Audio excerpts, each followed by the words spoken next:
नमस्कार, मैं गौरव जोशी श्रीमती मोहरी देवी तापड़िया गर्ल्स कॉलेज जसवंतगढ़ के इस YouTube चैनल पर आपका हार्दिक स्वागत करता हूं। हम पढ़ रहे हैं व्यावसायिक सांख्यिकी और व्यावसायिक सांख्यिकी में हम पढ़ रहे हैं विषमता के माप। पिछली क्लास में हमने विषमता के प्रथम माप की बात की थी और विषमता का प्रथम माप कार्ल पियर्सन के द्वारा प्रतिपादित किया गया था, इसलिए इसको कार्ल पियर्सन का माप या कार्ल पियर्सन की विधि भी कहते हैं। आज हम बात करेंगे विषमता के द्वितीय माप की, जिसको बाउले ने प्रतिपादित किया है, इसलिए इसको बाउले का माप या बाउले की विधि भी कहा जाता है। और बाउले द्वारा प्रतिपादित विषमता का माप चतुर्थकों पर आधारित है, इसलिए इसको चतुर्थक विचलन विधि या चतुर्थक पर आधारित विषमता माप भी कहा जाता है। तो चतुर्थकों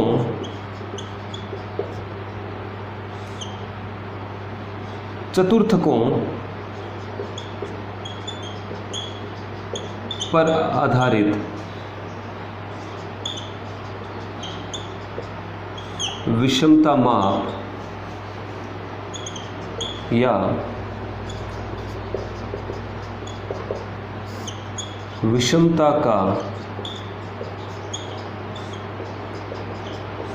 द्वितीय माप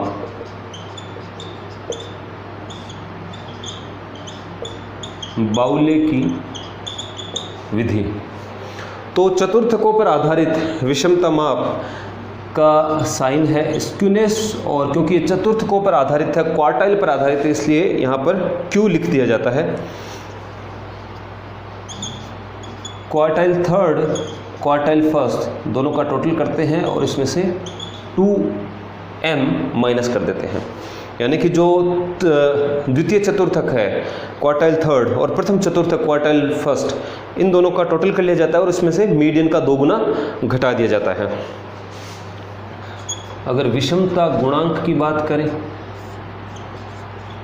तो विषमता गुणांक इसको प्रदर्शित किया जाएगा स्मॉल j, और क्वार्टाइल पर आधारित है इसलिए यहाँ पर q लिखा जाएगा, और फॉर्मूला होगा Q3 + Q1 minus 2m upon Q3 minus Q1, और इस सूत्र से विषमता गुणांक ज्ञात किया जाएगा। तो इससे संबंधित एक प्रैक्टिकल क्वेश्चन विषमता के माप चैप्टर का 31वां क्वेश्चन आज की क्लास में सोल्व करेंगे। क्वेश्चन है, निम्न समंकों से बाउले का विषमता गुणांक ज्ञात कीजिए। साइज ऑफ आइटम्स, किसी आइटम की साइज दी गई है और फ्रीक्वेंसी दी गई है। लेस देन 5 से कम साइज वाले 7 आइटम्स है, उसकी फ्रीक्वेंसी है 7। लेस देन 10 और 10 से कम जिन आइटम्स की साइज है ऐसे आइटम्स हैं 20।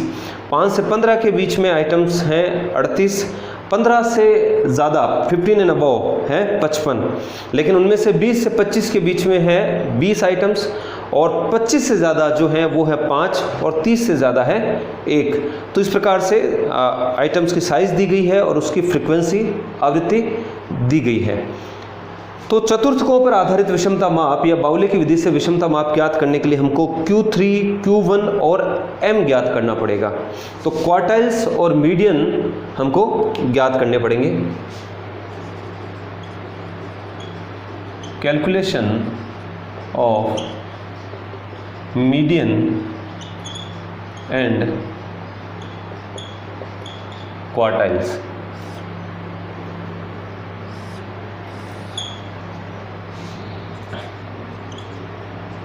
साइज ऑफ आइटम्स दिए गए हैं। 5-5 के वर्ग बनाएंगे, क्योंकि लेस देन 5, लेस देन 10, 20 से 25, 25 से ज़्यादा और 30 से ज़्यादा, तो हमको 5-5 के वर्ग बनाने हैं। 0 से 5, 5 से 10, 10 से 15, 15 से 20, 20 से 25, 25 से 30 और 30 से 35।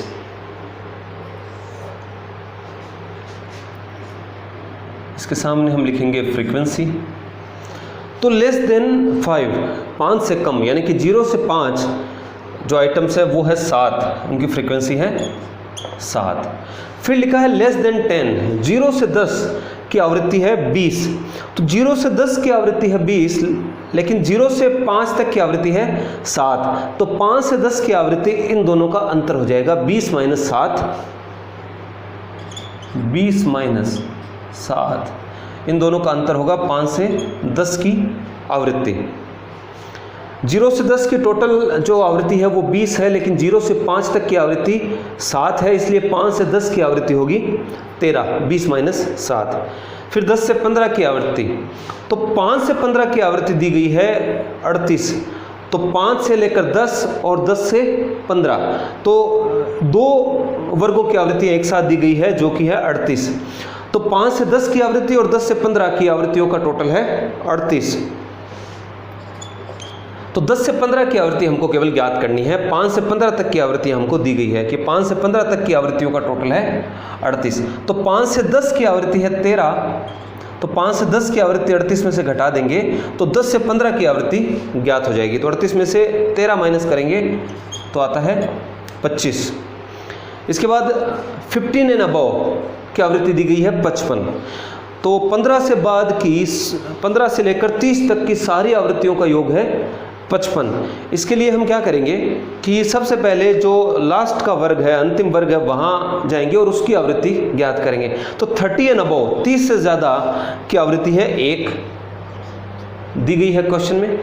फिर लिखा है 25 एंड अबव, 25 से ज़्यादा की आवृत्तियां हैं 5, तो 25 से लेकर 35 तक की, इसका मतलब 25 के बाद की सभी आवृत्तियां 5 हैं, तो 25 से 35 तक की आवृत्तियां 5 हैं, इसमें से 30 से 35 की आवृत्ति अगर 1 है तो 25 से 30 की आवृत्ति होगी 4, क्योंकि 25 से के बाद की सभी आवृत्तियां 5 हैं, तो 25 से 30 की आवृत्ति हमको ज्ञात करनी है, तो 30 से 35 की आवृत्ति हमारे पास है जो कि है 1, तो 25 से 30 की आवृत्ति होगी 4।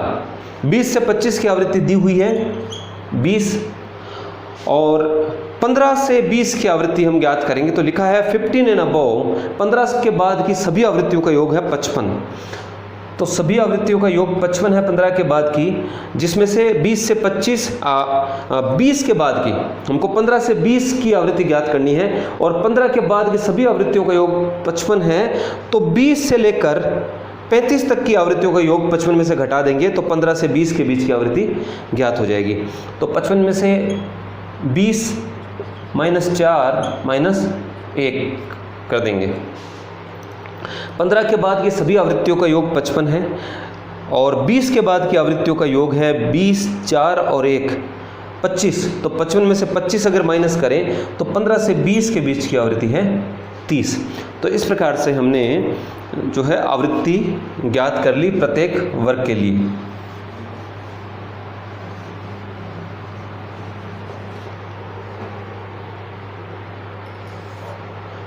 अब इनकी संचयी आवृत्ति क्यूमुलेटिव फ्रीक्वेंसी ज्ञात कर लेते हैं। 7 plus 13 20, 20 plus 25 45, 45 plus 30 75, 75 plus 20 95, 95 plus 4 99, 99 और 1 100।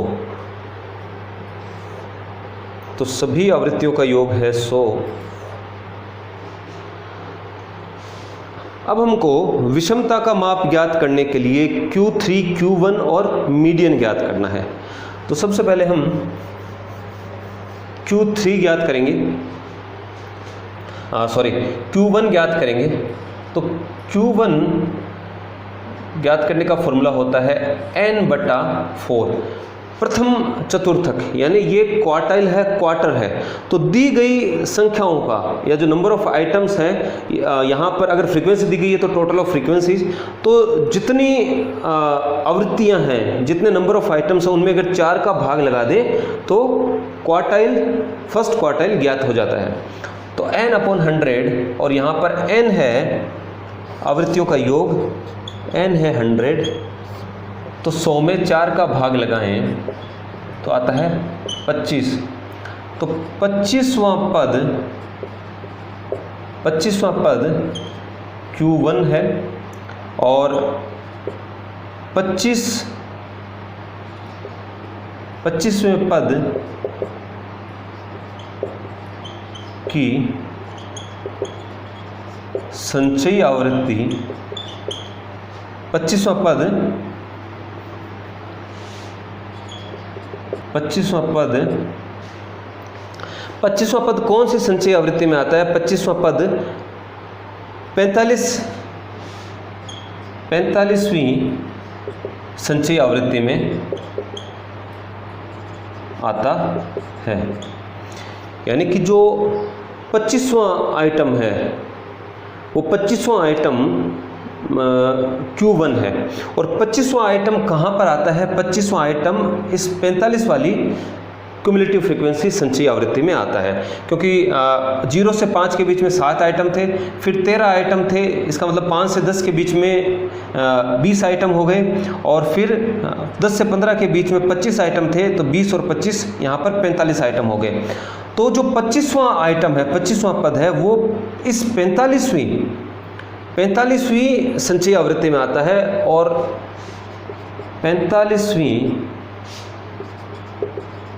संचयी आवृत्ति के सामने का वर्ग, 45वीं संचयी आवृत्ति के सामने का वर्ग 10 से 15 है। यानी कि प्रथम चतुर्थक वर्ग है 10 से 15। यानी कि जो प्रथम चतुर्थक की वैल्यू है, का मूल्य है, वो 10 से 15 के बीच में कहीं स्थित है। तो चतुर्थक वर्ग हमने ज्ञात कर लिया। तो चतुर्थक वर्ग है 10 से 15। तो Q1 ज्ञात करने के लिए, चतुर्थक वर्ग के आधार पर Q1 ज्ञात करने के लिए फॉर्मूला है L1 + I/F bracket Q1 - C। L1 का मतलब है लोअर लिमिट, निचली सीमा, वर्ग की निचली सीमा है 10 प्लस इंटरवल वर्ग अंतराल है 5 का, और जो चतुर्थक वर्ग है 10 से 15 उसके सामने की फ्रीक्वेंसी F है 25, Q1 है 25, और C चतुर्थक वर्ग के तुरंत पूर्व की आवृत्ति, संचयी आवृत्ति CF, यह है 20। इसको हल कर लेंगे, इसको हल करेंगे 10 प्लस 5 में 25 का भाग लगाएंगे तो आता है 0.2, और 25 - 20 इसको 5 से गुणा करेंगे। आगे इसको और हल करेंगे तो 10 प्लस 2.2 को 5 से गुणा करने पर आता है 1, या फिर Q1 = 11। तो प्रथम चतुर्थक है 11, Q1 की वैल्यू है 11। तो इसको मिटा देते हैं। हमने Q1 ज्ञात कर लिया है और Q1 आया है 11।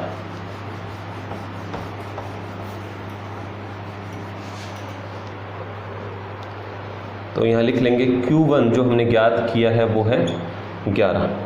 अब हमको Q3 ज्ञात करना है। Q3 ज्ञात करने के लिए जो नंबर ऑफ आइटम्स यानी कि टोटल ऑफ फ्रीक्वेंसी है, इसमें 3/4 से इसको गुणा करते हैं, क्योंकि ये दूसरा चतुर्थक है, थर्ड क्वार्टाइल है, इसलिए नंबर ऑफ आइटम को 3 से गुणा करके 4 का भाग लगा देते हैं। या हम इसको ऐसे लिख सकते हैं 3n/4, और 3 × n है 100/4। 300 में 4 का अगर भाग लगाएं तो आता है 75। अब 75वां पद जो है वो क्वार्टाइल थर्ड है, 75वां पद Q3 है, और 75वां पद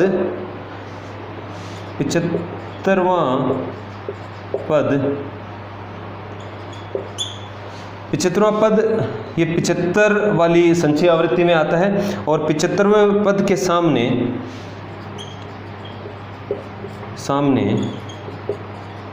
का वर्ग है 15 से 20, अतः चतुर्थक वर्ग 15 से 20 है, और इस वर्ग के आधार पर हम Q3 ज्ञात कर लेंगे, थर्ड क्वार्टाइल। फॉर्मूला है L1 + I/F × Q3 minus C। तो ये जो वर्ग है 15 से 20 चतुर्थक वर्ग, इसकी L1 है 15, जो लोअर लिमिट है निचली सीमा वर्ग की 15 है, इंटरवल है 5 का, और 15 से 20 के सामने की फ्रीक्वेंसी है 30, Q3 है 75, और 15 से 20 वाले वर्ग के तुरंत पूर्व की संचयी आवृत्ति क्यूमुलेटिव फ्रीक्वेंसी है 45। इसको आगे और हल कर लेंगे तो 15 प्लस 5 में 30 का भाग लगाएंगे तो आता है 0.167, और इसको गुणा कर देंगे 30 से, 75 माइनस 45 30, तो 15 प्लस 0.167 को 30 से गुणा करें तो आ रहा है 5, 4.999 ऐसी वैल्यू आ रही है, तो इसको हम 5 लिखेंगे, और Q3 है 20। तो जो दूसरा चतुर्थक है, द्वितीय चतुर्थक क्वार्टाइल, थर्ड क्वार्टाइल है कि वैल्यू है 20। इसको मिटा देंगे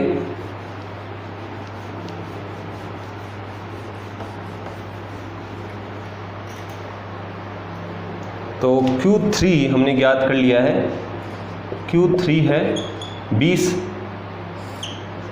अब हम ज्ञात करेंगे M, मीडियन। तो मीडियन ज्ञात करने के लिए, मीडियन यानी कि मध्य का, इसमें 2 का भाग लगाते हैं n में। नंबर ऑफ आइटम्स है 100 और इसमें 2 का भाग लगाया तो 50 आ रहा है, यानी कि जो 50वां आइटम है या 50वां पद है वही मध्य का है। 50वां पद m है, और 50वां पद कौन सी संचयी आवृत्ति में आ रहा है? 50वां पद आ रहा है 75वीं संचयी आवृत्ति में आता है, जिसके सामने का वर्ग है 75 के सामने का वर्ग है 15 से 20। तो जो मध्य का है वो उसका मूल्य 15 से 20 के बीच में कहीं है। अतः मध्य का वर्ग 15 से 20 है, और मध्य का वर्ग के आधार पर हम m ज्ञात करेंगे। m ज्ञात करने का फॉर्मूला है L1 plus I/F into bracket m minus c। L1 मध्य का वर्ग की निचली सीमा 15 प्लस I है 5, और 15 से 20 के सामने की जो फ्रीक्वेंसी है वो है 30, m है यहाँ पर 50, और 15 से 20 वाले वर्ग के तुरंत पूर्व की क्यूमुलेटिव फ्रीक्वेंसी c है 45। इसको आगे और हल करें तो आता है 15 प्लस 5 में 30 का भाग लगा देंगे तो 0.167, और 50 में से 45 माइनस करेंगे तो आता है 5 से गुणा कर लेंगे तो 0.167 को 5 से अगर गुणा करें तो आता है 0.83। तो m is equal to 15 plus 0.83, या कहें तो 15.83। तो मीडियन है 15.83। तो अब हमको जो वैल्यू चाहिए थी वो हमने ज्ञात कर ली है। Q3 हमने ज्ञात कर लिया, Q1 हमने ज्ञात कर लिया, और मीडियन भी हमने ज्ञात कर लिया है। तो अब इन वैल्यूज़ को इस फॉर्मूले में रखेंगे और फिर हम जो है विषमता ज्ञात कर लेंगे। इसको भी मिटा देते हैं।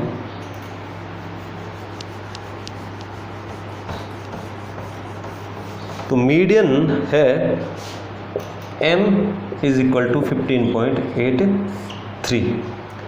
फॉर्मूला है स्क्यूनेस का Q3 plus Q1 minus 2m। तो Q3 है 20 प्लस Q1 है 11 माइनस 2 इंटू 15.83, m है 15.83। इसको आगे हल कर लेते हैं। 21, 20 और 11 31 माइनस 15 0.83 को 2 से गुणा करें तो आता है 31.66 और स्क्यूनेस आएगा माइनस का 0.66। तो विषमता चतुर्थकों पर आधारित विषमता या बाउले की विधि से इस समंक श्रेणी की विषमता है -0.66। अब विषमता गुणांक ज्ञात करेंगे।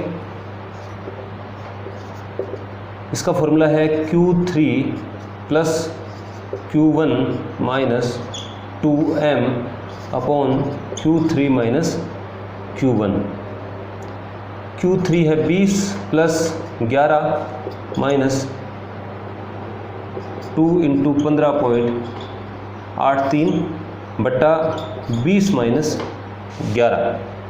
इसको अगर आगे हल करें तो 20 प्लस 11 माइनस 2 इंटू 15.83, ये हमने विषमता हमने ज्ञात कर ली है, ऑलरेडी हम कर चुके हैं।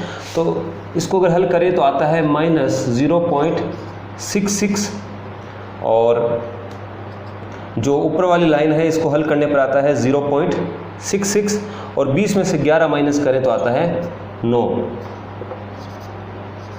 तो 0.66 माइनस के 0.66 में अगर 9 का भाग लगाएं तो आता है माइनस का 0.74 समथिंग। तो विषमता गुणांक है -0.74। आज की क्लास में इतना ही। मैं आशा करता हूँ कि आज की क्लास में हमने जो भी पढ़ा आपको अच्छे से समझ में आया होगा। इस वीडियो को लाइक कीजिए, शेयर कीजिए, हमारे YouTube चैनल को सब्सक्राइब कीजिए। धन्यवाद।